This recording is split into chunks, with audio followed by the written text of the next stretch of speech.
Hi everyone.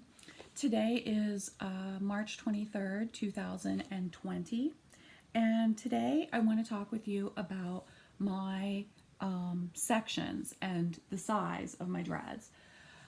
So about a year ago, I mentioned that my that it seems like I have more dreads in the front than I do in the back, and that's true. So I'm not sure why, but Debbie that made my dreadlocks for me, she made smaller, more, and smaller dreadlocks on the sides than she did in the back. I'll show you.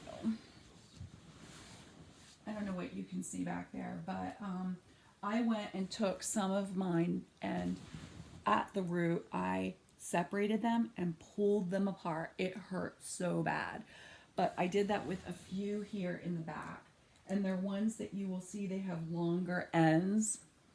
Yeah, here's one of them. Wait. Yeah, here's one, and the ends are longer so they stick out.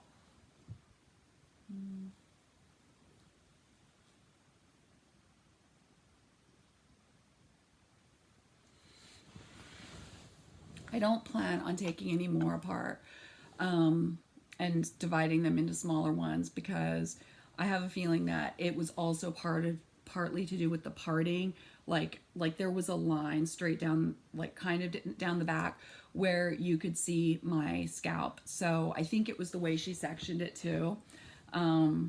So I'm hoping that once I take these extensions out and once my dreads are a little bit longer, that you won't see the scalp in the back. That's what I'm hoping. I took about maybe 5 apart in the back. So I divided 5 into 2. So that made them twice as many.